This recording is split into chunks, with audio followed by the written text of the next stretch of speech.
इस कार्यक्रम में मंच पर उपस्थित हमारे कर्नाटक के यशस्वी मुख्यमंत्री श्री बसवराज बोम्मई जी, हम सब के नेता जिन्होंने भारतीय जनता पार्टी को नेतृत्व दिया, ऐसे हमारे पूर्व मुख्यमंत्री श्री बी.एस. येदियुरप्पा जी, हमारे अध्यक्ष नलिन कटील जी, हमारे बहन भारत सरकार में मंत्री शोभा करंदलाजे जी, के.एस. येदियुरप्पा जी, हमारे वरिष्ठ साथी, सभी एमएलए और एमएलसी साहिबान जो मंच पर विराजमान हैं, और हमारे स्टेट के प्रदेश के सभी पदाधिकारी, यहाँ उपस्थित इतनी बड़ी संख्या में देवी और सज्जनों और मीडिया के मेरे साथी, प्रिंट मीडिया, इलेक्ट्रॉनिक मीडिया मित्रों, मैं समझ सकता हूँ और मैं जान सकता हूँ कि आप सब लोग येदियुरप्पा जी को सुनने के लिए आतुर हैं।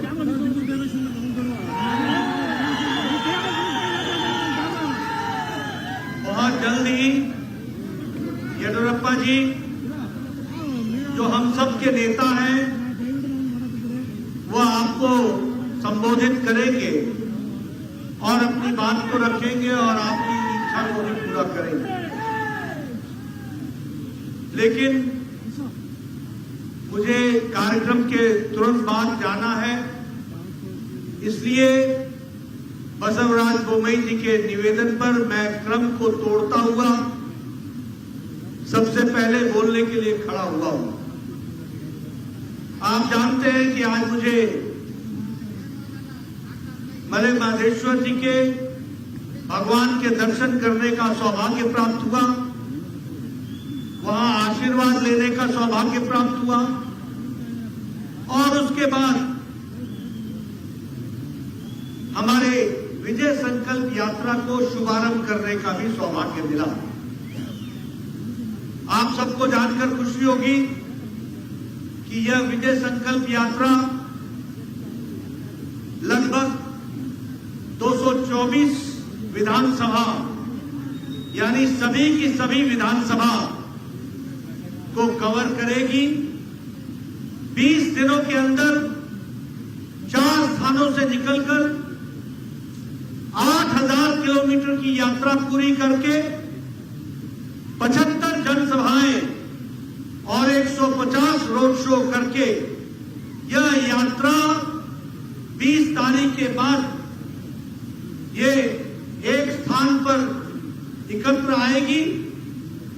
माननीय प्रधानमंत्री जी का आशीर्वाद भी मिलेगा और जन जन तक जाकर कर्नाटक में भारतीय जनता पार्टी की विजय संकल्प को लेकर के संदेश को लेकर हम जाने वाले हैं। मुझे पूरा विश्वास है कि माले महादेश्वर स्वामी जी का आशीर्वाद मिलकर के जो ये यात्रा चली है वह निर्विरोध आगे बढ़ेगी और कर्नाटक का जनता का आशीर्वाद मिलेगा। हम जब कर्नाटक की बात करते हैं तो कर्नाटक की संस्कृति की बात करते हैं।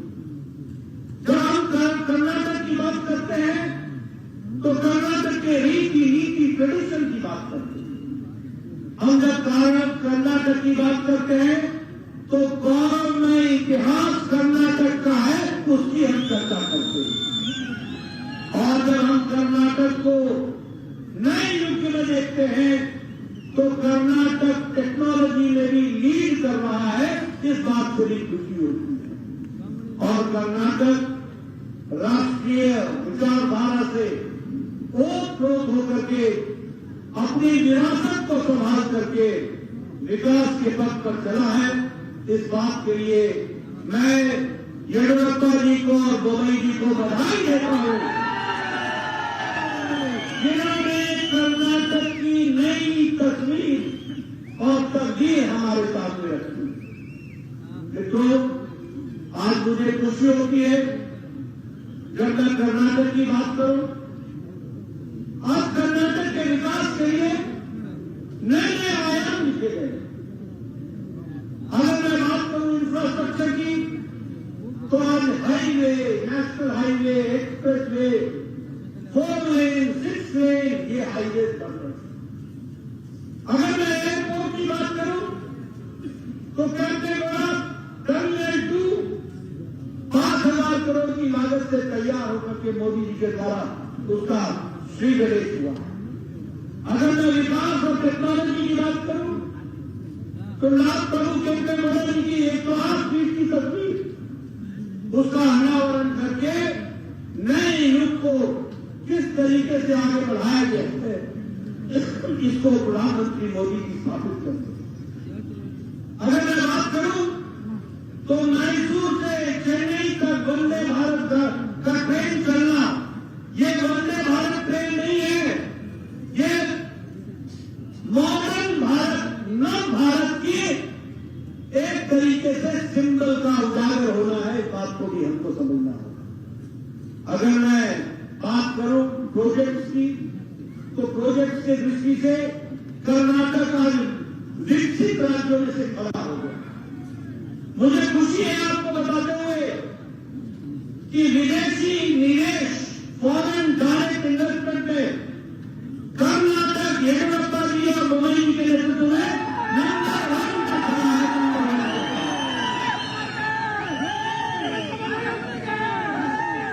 अगर हम बात करें नेशनल हाईवे की, तो 2014-15 में नेशनल हाईवे देश में 97,000 किलोमीटर था, आज 1,44,000 किलोमीटर की सड़क बन गई।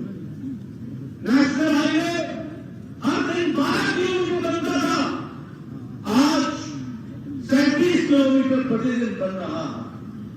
अगर मैं रेलवे की बात करूं, तो 2013 में 28,174 करोड़ रुपए था, आज 9 गुना बढ़ गया है।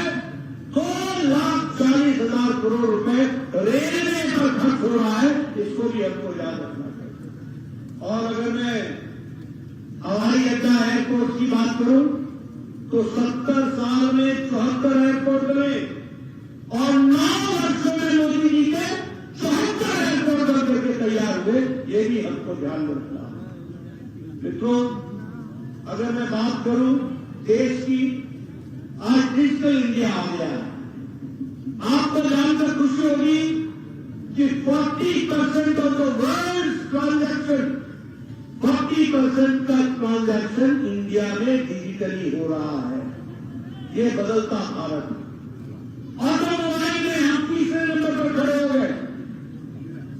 अर्थव्यवस्था ने 10वें नंबर से छलांग लगाकर ब्रिटेन को, अंग्रेजों को हरा करके 5वें नंबर पर खड़े।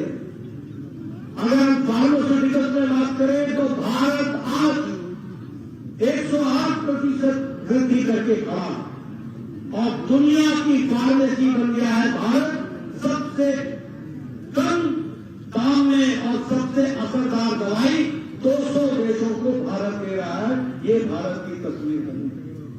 और अगर मैं बात करूं कर्नाटक की, तो 27 फरवरी को जब मोदी जी आए थे, तो उन्होंने अभी 27 फरवरी को तो शिमोगा का एयरपोर्ट 450 करोड़ रुपए की लागत से बना करके दिया है। और वो येडियुरप्पा जी के जो निजी ग्राम है, उसी तरीके से लगभग 44 स्मार्ट सिटी प्रोजेक्ट को 895 करोड़ रुपए शिमोगा में वह भी दिया गया। उसी तरीके से शिमोगा का railway station, 2 railway station Shimoga और कोटेगांगुरु, ये दोनों जगह पर 990 करोड़ रुपए खर्च करके नया रेलवे स्टेशन बनाने का योजना बनाई। इस तरीके से विकास का काम चल रहा है। और इसी तरीके से मल्टी विलेज स्कीम के तहत 950 करोड़ रुपए खर्च हो रहे। उसी तरीके से 27 तारीख को ही बेलगावी के रेलवे स्टेशन को नया कर दिया गया और नए तरीके से रखा गया। उसी तरीके से रेलवे प्रोजेक्ट लगभग 4,000 करोड़ रुपए का, और इस साल के बजट में कर्नाटक में रेलवे का बजट रेलवे इंफ्रास्ट्रक्चर पर 7,000 करोड़ रुपए खर्च होगा। इस तरीके से विकास की नई कहानी। और हमारे दलित भाइयों के लिए 1,690 करोड़ रुपए के लागत से एससी के लिए 5 साल का प्रोजेक्ट बनाया गया। और उसी तरीके से इस बार कर्नाटक को भारत सरकार के बजट में 37,257 करोड़ रुपए खर्च करने के लिए प्रावधान किया गया है, जो कि हमको ध्यान रखना है।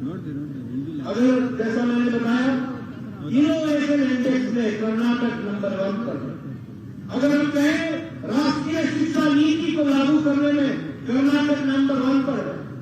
आपको जानकर खुशी होगी कि एयरक्राफ्ट में हवाई जहाज के बनाने में 25% हवाई जहाज का एयर स्पेस अगर ले रहा है तो कर्नाटक ले रहा है।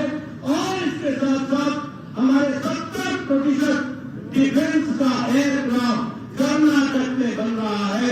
ये भी हमको ध्यान में रखना है।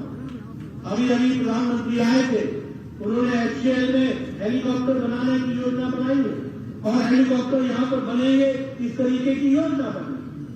अगर मैं किसानों की बात करूं तो मुख्यमंत्री राय साहब हमारे विद्या निधि के तहत किसान के बच्चे ही नहीं, अब मछली पालन करने वाले बच्चे भी, और उसके साथ साथ हमारे बुनकर के बच्चों को भी शिक्षा में छोड़ा जाएगा। 10 लाख बच्चों को स्कॉलरशिप दी जाएगी और 440 करोड़ रुपए खर्च होंगे। उसी तरीके से रायपुर में जो एयरपोर्ट बन रहा है उसमें 186 करोड़ रुपए खर्च होंगे। आपको जानकर खुशी होगी कि हमारे एससी के रिजर्वेशन को 15% से बढ़ा करके 17% कर दिया गया। और उसी तरीके से हमारे एसटी भाइयों के लिए 3% से बढ़ा करके 7% तक कर दिया गया। एक विकास की एक नई कहानी लिखी जा रही। मैं बार बार कहता हूं, गांव की तस्वीर कैसे बदले। How will the village change? Village will change because of the policies of empowerment of the poor. गांव गरीब, वंचित, पीड़ित, शोषित, दलित, महिला, युवा, किसान, इनकी तस्वीर बदलने की आवश्यकता है, जो प्रधानमंत्री भी बदल रहे हैं। प्रधानमंत्री गरीब कल्याण अन्न योजना, बताइए 5 किलो गेहूं या 5 किलो चावल मिल रहा है कि नहीं मिल रहा है? मिल रहा है कि नहीं मिल रहा है? मिल रहा है ना? मिल रहा है ना? 80 करोड़ की जनता, 80 crore people are getting 5 kilo rice और 5 किलो व्हीट, 1 किलो पल्सेस। ये परिवर्तन क्या लाया है? ये परिवर्तन ये लाया है कि आप मेरे पत्रकार बंधु सुन ले, आज भारत में according to International Monetary Fund Bharat की गरीबी 1% से भी नीचे आ गई है। अति गरीबी, यह हमको समझना है, यह बदलने का तरीका। स्वच्छता अभियान, 12 करोड़ बहनों को टॉयलेट देना, यानी 12 करोड़ महिलाओं को डिग्निटी से जीने का तरीका प्रधानमंत्री मोदी जी के कारण मिल सका है। इस बात को हमको समझना होगा।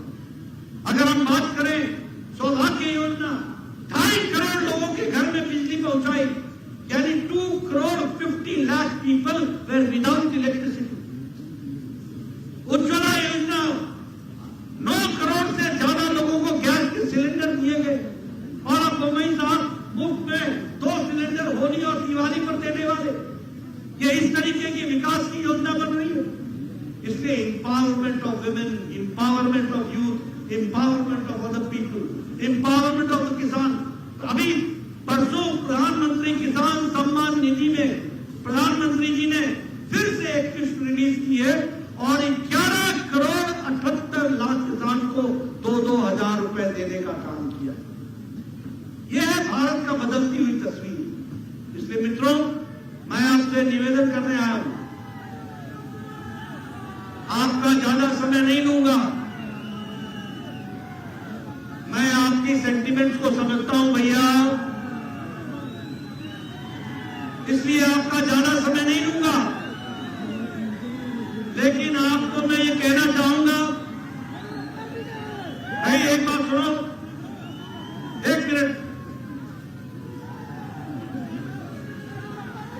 मैं एक बात कहना चाहूंगा कि अगर भारतीय जनता पार्टी मजबूत होती है तो कर्नाटक का विकास आगे बढ़ेगा, और कर्नाटक के विकास को बढ़ाने के लिए यह आवश्यक होगा कि हम भारतीय जनता पार्टी के कमल के निशान को आगे बढ़ाएं।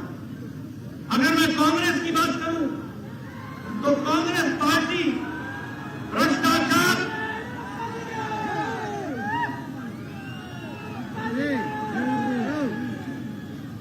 भाई ये आपका ही सेंटीमेंट नहीं है, मेरा सेंटीमेंट भी है।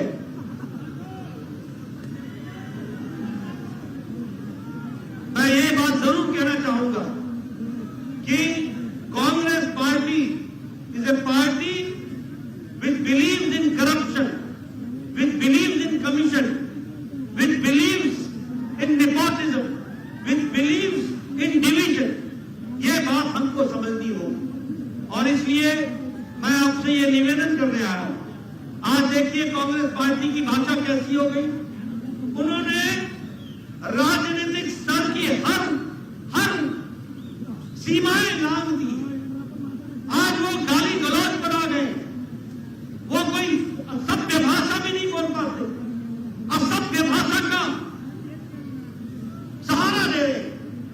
कभी कहते हैं मोदी तुम्हारी कब्र खुदेगी, और देश और प्रदेश कहता है मोदी जी आपका कमल खिलेगा, देश में खिलेगा, प्रदेश में खिलेगा। इस बात को लेकर के कहा जाता है। इस तरीके की परिस्थिति में मैं एक ही बात कहना चाहूंगा कि भारतीय जनता पार्टी को आपका आशीर्वाद मिले, भारतीय जनता पार्टी आपके आशीर्वाद से आगे बढ़े और पूरी ताकत के साथ विजय संकल्प यात्रा को सफल बनाए और उसको आगे बढ़ाने में कोई कसर नहीं छोड़े।